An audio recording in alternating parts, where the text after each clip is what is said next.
Bienvenidos, bienvenidas a Enclave Política, el programa de Telesur que analiza junto a usted la realidad, también la reflexión sobre nuestra región. La noticia causó revuelo no solo en Ecuador, sino fuera de sus fronteras. El binomio propuesto por la Revolución Ciudadana sacudió las encuestas y amplificó el ya naciente debate sobre el proceso electoral. Andrés Arauz y Rafael Correa Delgado serán los candidatos a la presidencia y vicepresidencia respectivamente. Nadie se lo esperaba y tampoco constaba en los pronósticos de las encuestadoras. Y sin más, se instaló en la tendencia de redes sociales y en la conversación pública, que para los expertos ya es un logro significativo. Por eso está con nosotros Andrés Arauz para conversar sobre el momento político. ¿Qué tal, Andrés? Hola, qué gusto tenerte acá. Bienvenido. Bueno, te cuento que además es la primera vez en meses de que tenemos a un invitado en el estudio dadas las circunstancias del coronavirus. Pero bueno, bienvenido. ¿Cómo estás? Muy bien, Orlando, muy bien. Aquí con ganas, con mucho entusiasmo, sorprendido gratamente por ese respaldo popular en todos los espacios y bueno, ya listo para enfrentar estos retos. O sea, arrancó la campaña electoral y la pregunta que sería, y que se hace mucha gente, es ¿por qué decidiste ser candidato a la presidencia junto a Rafael Correa? Tienes 35 años, tienes una larga trayectoria, por supuesto, académica y política, pero es un gran reto. Si fueses elegido además, como ya se ha dicho, serías el primer presidente después de Juan José Flores con esa edad. Sí, bueno, realmente con ese entusiasmo, ¿no? Creo que la juventud estaba ávida de un recambio generacional, tanto de la vieja partidocracia, tenemos precandidatos que ya van, creo, a su quinta, su sexta postulación y acá vamos con sangre nueva, creo que el país lo demandaba y creo que ese también fue parte de la reflexión por ejemplo, el proyecto político de la Revolución Ciudadana, la Unión por la Esperanza y el progresismo en general, ¿no? ¿Pero qué te decidió a ser candidato? ¿Cuál fue el factor, la clave de esto? Mira, Orlando, tú sabes que yo he estado permanentemente analizando, estudiando la realidad política del Ecuador. Mi convicción y de servicio es total, ¿no es cierto? Desde siempre, creo yo. Y creo que esta oportunidad se abrió. Uno dice, hay que tomar los retos cuando se presentan. Y aquí estamos para poder servir al país, en este caso desde la Presidencia de la República. Pero además es con Rafael Correa. Es prácticamente tu tutor político, tu tutor académico también. ¿Cómo miras eso de instalarse al lado de quien fue el presidente de la República y, por supuesto, el líder histórico de la Revolución Ciudadana? Mira, como tú lo dices, ¿no? Rafael Correa es el líder histórico, tienes un referente no solo en el Ecuador, sino en el mundo. Pero claro, todo como ha dicho el mismo Rafael Correa, en la Revolución Ciudadana tuvimos un montón de oportunidades los jóvenes, no solo en términos del acceso a becas, universidades, innovación, cultura, sino además en la participación política, en la gestión del Estado. Entonces, en ese proceso uno mismo se ha ido formando en términos de sus valores, de sus principios, en términos de la orientación, así que el estar junto a él en el binomio evidentemente es un lujo poder contar con él, pero claro, vamos a poder hacer una gestión en función de nuestro principio. Claro, pero también además llega este momento político para el Ecuador y para ti, Rafael Correa en particular, muy duro, muy difícil, porque han sido 3 años, como ustedes lo dijeron en el lanzamiento de la candidatura, de persecución, de acoso, de intimidación para algunas personas y algunos dirigentes de la Revolución Ciudadana. Hay un ex vicepresidente preso, hay algunos compañeros en México exiliados y otros además con juicios y procesos de la Contraloría. Si esos 3 años fueron tan duros, ¿cómo fue para ti? Mira, la persecución tiene que parar, ¿no? Si bien para mí no han buscado y han encontrado y ahora siguen intentando denigrar la historia que ha sido pulcra, digamos, y absolutamente limpia de mi historial de vida, de mi historial de gestión, yo sé que también no fui víctima de una persecución tan brutal porque no tenía un perfil tan alto. Pero los compañeros que tenían un protagonismo político, que estuvieron ahí al frente en defensa de la Revolución Ciudadana, en defensa de sus principios, fueron tremendamente perseguidos. Y yo viví esa persecución con muchos de ellos, los que llegaron a México. Así que yo sé lo duro que ha sido y tenemos que comprometernos como sociedad a ya no seguir en ese camino. Tenemos que respetar los derechos humanos, no podemos hacer la judicialización de la política, el lawfare, de esa manera. Tenemos que avanzar a un estadio de madurez, de reflexión, de respeto al pensamiento del otro, ¿no? Pero ¿cómo se entiende? ¿Cómo miras tú que Lenín Moreno, nacido de las filas de Alianza País, de la Revolución Ciudadana, sea el principal, digamos, adversario, por decir una palabra, un eufemismo así, de los líderes de la Revolución Ciudadana? ¿Hasta dónde esto constituye una afrenta no solamente para él mismo, sino para todo el proceso político? Mira, yo creo que no debemos estar mirando hacia atrás ya. Creo que la ciudadanía tiene claro lo que pasó en términos de una traición, en términos de incumplir con sus promesas, su mandato. Y ahora tenemos que mirar adelante. Y creo que la ciudadanía debe estar tranquila.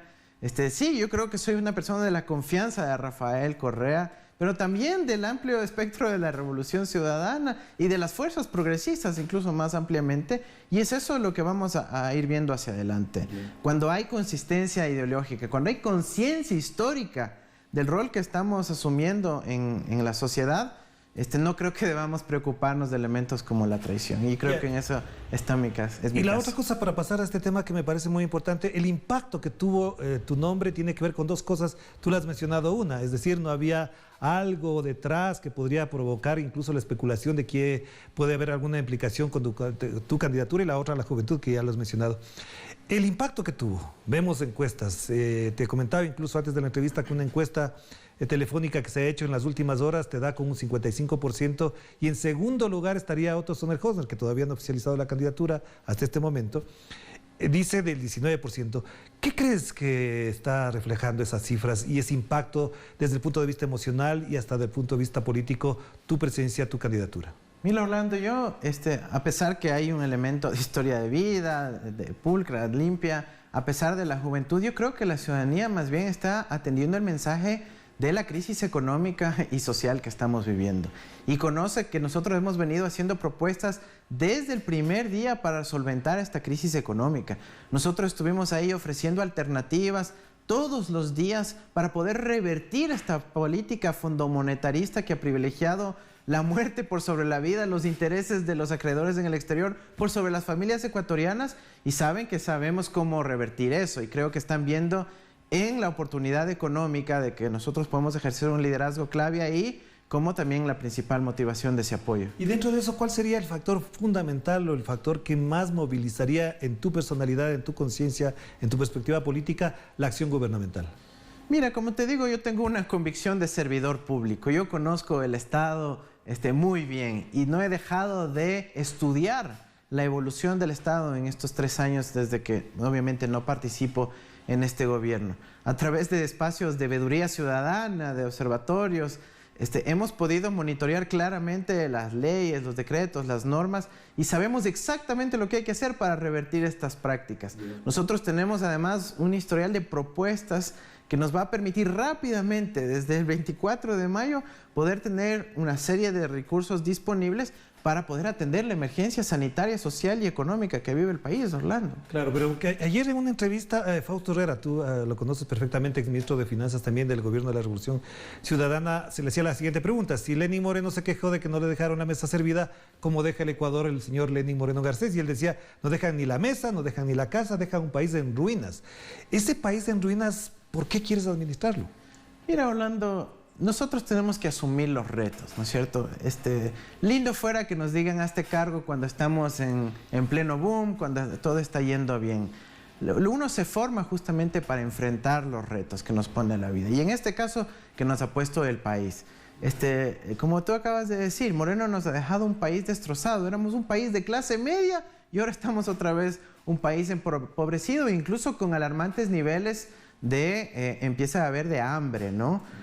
Tenemos una crisis sanitaria, el gobierno no da solución, no sabe cómo enfrentar esta situación. Yo creo que ahí, no solo desde mi contingente personal, sino de un gran equipo de profesionales, de servidores que aman al Ecuador, pero que también tienen una serie de redes y contactos a nivel latinoamericano e internacional, vamos rápidamente a poder desplegar ese instrumental desde mayo del 2021 para recuperarnos de la crisis lo más pronto posible. Y si las circunstancias son así, y acabas de mencionar un elemento clave que tenía para otra pregunta, tiene que ver con que la precariedad política también ha sido la clave en todo este sentido, porque no hablemos de la situación económica que está en las cifras y no digamos que la pandemia fue la razón de eso, pero hay una precariedad política en el discurso, en el relato político, en en la convivencia democrática. Tú ves que incluso actores políticos como Dávila Bucaram, Guillermo Lasso, cogobernaron con Lenín Moreno. Frente a ese, hay algunos planteamientos, el diálogo social, el consenso, el estrechar la mano. ¿Es posible hacer eso? Mira, Orlando, lo que yo he venido proponiendo aquí es que tenemos que ir hacia un momento de superar este momento de odio, de polarización política. Tenemos que ir a una reconciliación nacional, pero sobre la base de la verdad, ¿ya? Porque aquí han habido abusos, arbitrariedades, hemos sufrido la persecución, entonces necesitamos superar eso con una comisión de la verdad y reconciliación, una comisión de la verdad que estudie 3 elementos fundamentales, ¿no? Que estudie la corrupción y el reparto que ha habido en este gobierno. Recordemos que la comisión de la ONU que conformó Moreno nunca llegó a sesionar y esa debería ser una alerta con un foco rojo muy alto. Entonces la comisión de la verdad debe investigar eso, debe investigar la represión de octubre y otras prácticas de abuso de la fuerza que ha existido a lo largo del gobierno de Moreno y debe estudiar, y esto es muy importante, las arbitrariedades cometidas por el Trujillato y la institucionalidad ahí derivada, ¿no?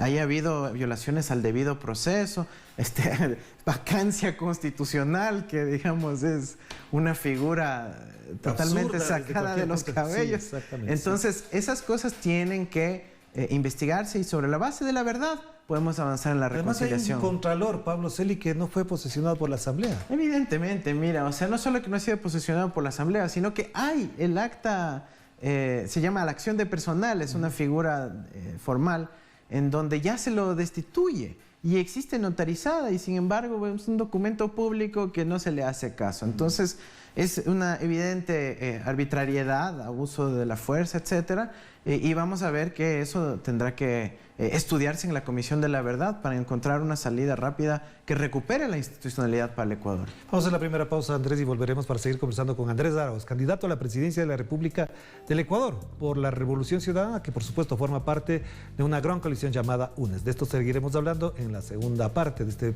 programa y además agradecer que se presente aquí Andrés Arauz para compartir con nosotros. Como decíamos al principio, meses que no teníamos invitado en estudio dadas las circunstancias del coronavirus. Vamos a la pausa.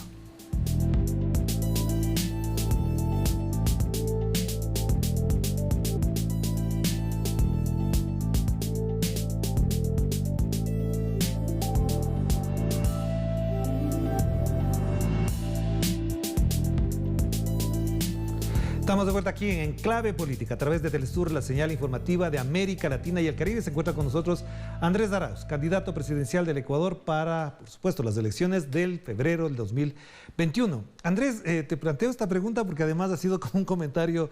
Dicen Andrés Arauz a la presidencia, Rafael Correa al poder. ¿Qué explicación le das a eso? Mira, yo creo que somos un gran equipo, ¿no? El pueblo ecuatoriano necesita saber que está identificado con Rafael Correa. Él es el personaje histórico, pero yo creo que vamos a ir un equipo a la presidencia. Incluso no estamos hablando solo de una persona o dos. Recuerda que esto es un proyecto enorme, ¿no es cierto?, con un apoyo popular masivo y que requiere además de un acompañamiento no solo en las urnas, sino también en la expresión popular en las calles. Entonces, yo creo que ahí los ciudadanos ecuatorianos y del mundo saben que cuando una persona va a asumir el poder, pues la ejerce, ¿no? Entonces, en mi caso, eso va a ser así, pero evidentemente dentro de una lógica de equipo como ha sido la práctica de la Revolución Ciudadana. De alguna manera también esto se hace una analogía con lo que pasa en Argentina, con Cristina Fernández de Kirchner, con Alberto Fernández. ¿Crees que es así? ¿Por ahí fue la decisión también? ¿Se pensó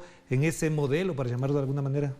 Sí, yo creo que evidentemente hay una inspiración ahí, pero también creo que hay una realidad concreta en el Ecuador que tiene que ver con este intento de proscripción política de Rafael Correa de poder participar en la misma, y él tiene todo el derecho de poder participar en la lida electoral. No hay un impedimento ahorita que le impida, pero lamentablemente se están inventando, ¿no es cierto?, argumentos ridículos que dicen que todos los trámites se pueden hacer electrónicamente, excepto uno de ellos que tiene que hacerse en las instalaciones físicas de la ciudad de Quito, para obviamente impedirle participar y con ello perjudicar a millones de ecuatorianos que viven en el exterior, que se ven impedidos de ejercer la praxis política. Pero ¿cuán posible es que Rafael Correa llegue a estar en la papeleta? ¿Podría ocurrir, por ejemplo, que se produzca la casación, la nieguen y sea condenado y con eso prácticamente anulado? Si fuese así, ¿qué pasaría? Mira, sabemos que hay todos los intentos para proscribirlo electoralmente, políticamente. Hay todo un equipo de defensa jurídica desplegado para garantizar sus derechos no solo en el ámbito del debido proceso, sino sus derechos en el ámbito político, ¿no es cierto? Sus derechos políticos de participación ciudadana, y vamos a hacer todos los esfuerzos para que eso se mantenga y pueda participar. Hay cosas que ya hemos planteado en el pasado. Hay este reglamento, le van a querer acelerar la sentencia, están haciendo una sentencia express que habla muy mal de la función judicial, ¿no? 3 años y no se han tramitado, y el de Rafael Correa se puede resolver en 2 semanas. Hay una cosa en la justicia que es indispensable, que se llama el principio de igualdad. Y eso se define también por los tiempos procesales. Y si es que de repente para un tiempo procesal promedio que dura, qué sé yo, 4 meses, se demoran 2 días, eso no se va a ver bien en ningún sistema interamericano o internacional de justicia.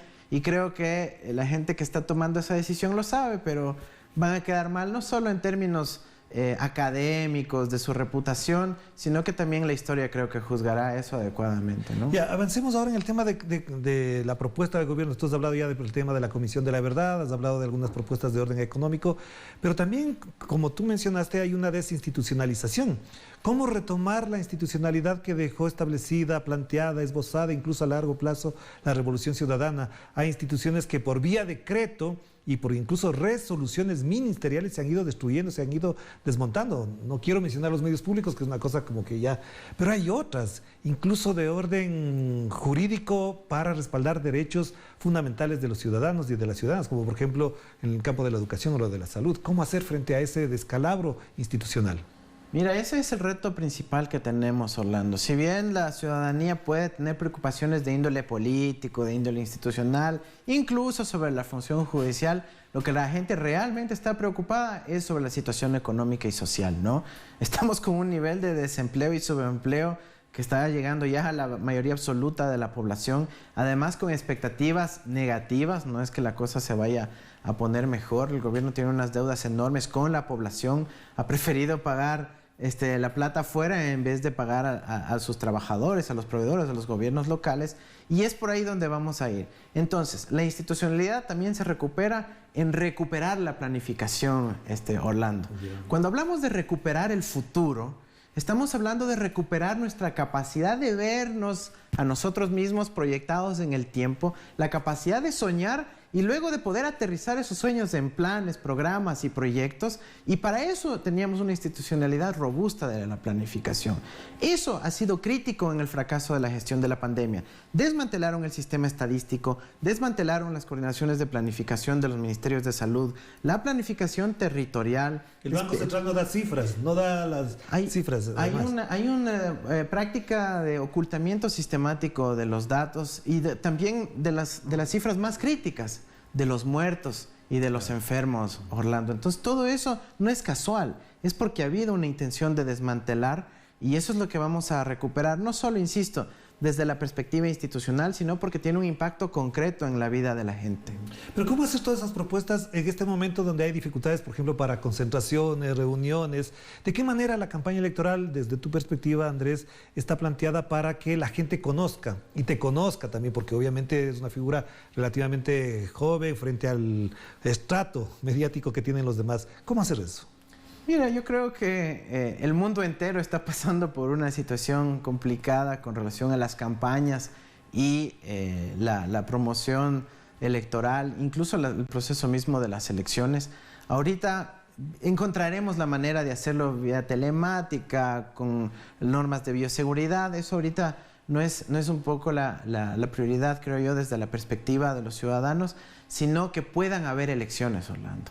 Esto para mí es lo fundamental ahorita, porque hemos tenido vocales del Consejo Nacional Electoral que han tratado tan ligeramente el tema que nos dicen, por ejemplo, uy, yo no sé de dónde va a haber presupuesto el próximo año para las elecciones, y que el Ecuador entero no esté indignado ante la posibilidad de que digan que tal vez no haya plata para las elecciones. Eso debería ser un escándalo nacional e internacional que un vocal del Consejo Nacional Electoral diga, yo no sé si haya plata para las elecciones.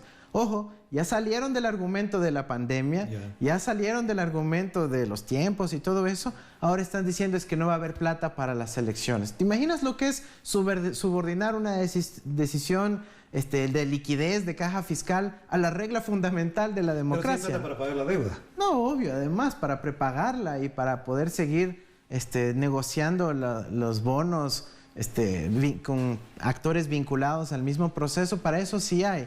Entonces yo creo que tenemos que definitivamente plantear una voz de alerta a Ecuador, América Latina y al mundo.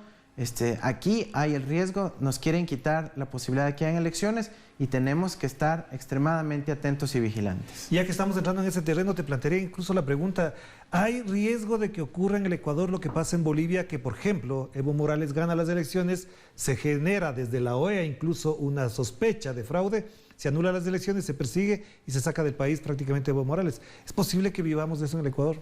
Yo creo que no, yo creo que en el Ecuador podremos estar en una situación de una mayor conciencia de lo que eso puede significar. Creo que nadie quiere que termine en un conflicto social de enormes proporciones como el que estamos viviendo en Bolivia. Y yo espero que la clase política ecuatoriana, los poderes fácticos, tengan también esa conciencia histórica de que necesitamos que sí exista democracia en el Ecuador en febrero del 2021 y en todo este proceso previo y posterior. ¿Pero tú crees que hay garantías efectivamente para, primero, el proceso electoral?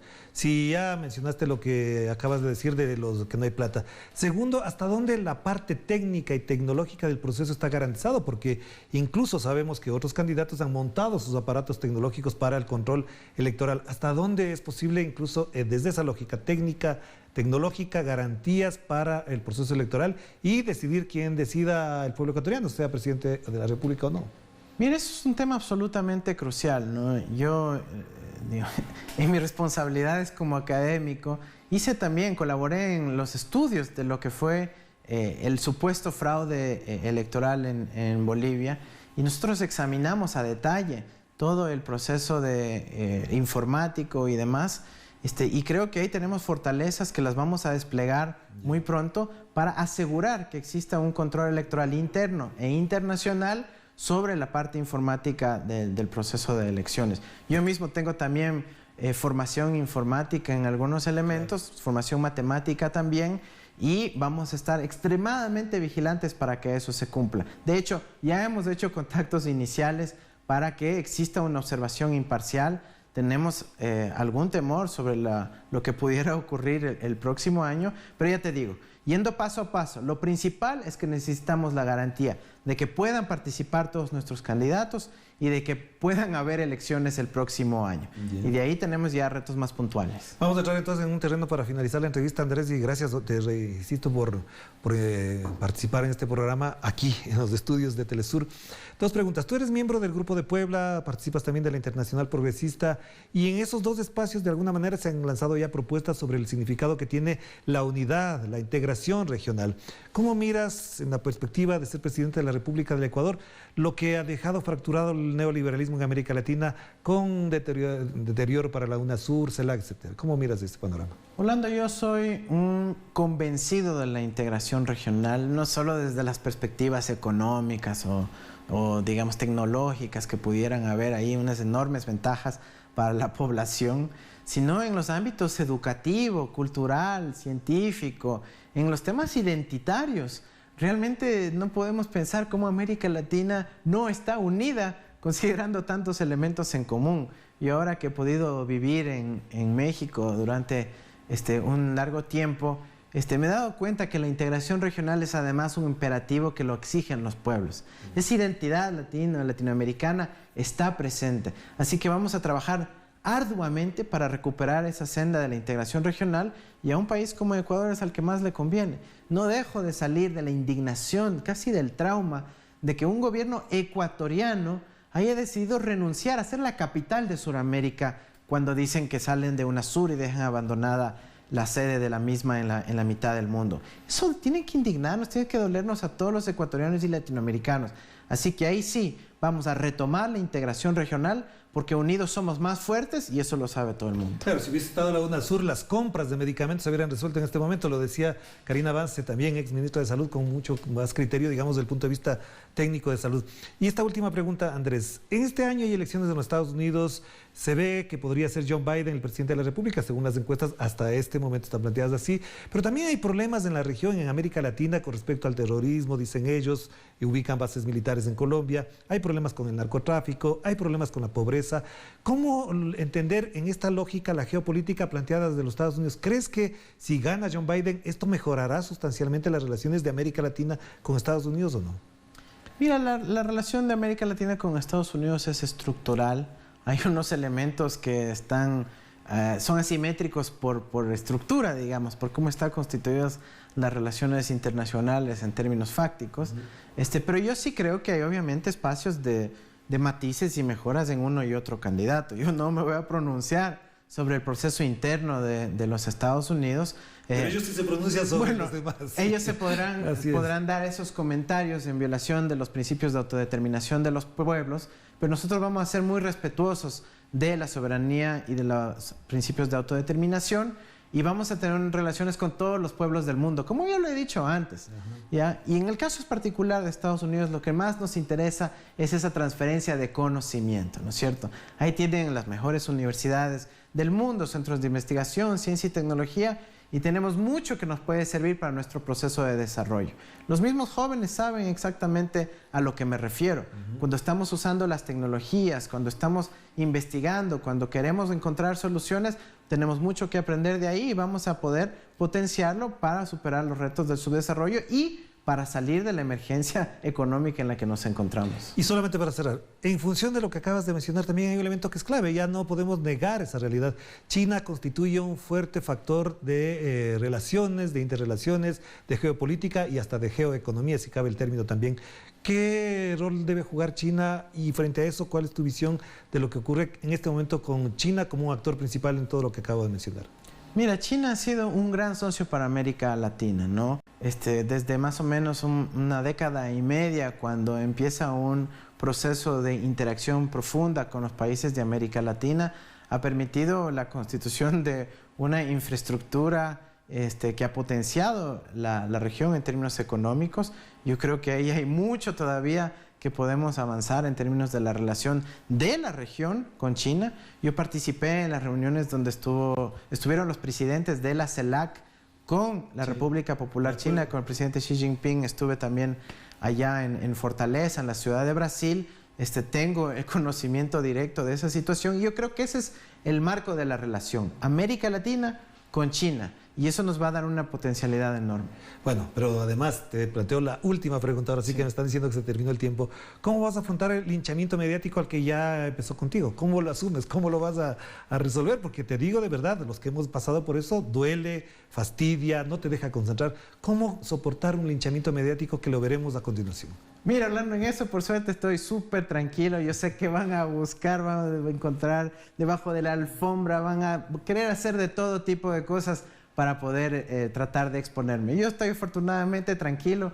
He pasado básicamente riéndome las últimas horas ante algunas de las acusaciones, pero bueno, veremos si es que lleguen a atreverse a plantear algo formal, qué sé yo. Responderemos con toda la fuerza documental, argumental y la evidencia para sostener mi posición. Yo creo que los ecuatorianos saben que aquí hay una figura limpia, pulcra, que no van a poder encontrar nada, que al contrario lo que van a encontrar es toda una historia de servicio a favor del país y que analicen también la gestión pasada en donde muestren todos los hitos y logros de lo que fue mi participación en el gobierno de la Revolución Ciudadana. Suerte, muchas gracias Andrés por estar con nosotros. Orlando. Y gracias a ustedes por acompañarnos en esta entrevista especial con Andrés Arauz, candidato a la presidencia de la República del Ecuador. Seguiremos, por supuesto, atentos al escenario electoral que se avecina ya en las próximas semanas en Ecuador y también pendientes de la realidad latinoamericana. Estaremos con ustedes. Cuídense mucho, que la pasen bien.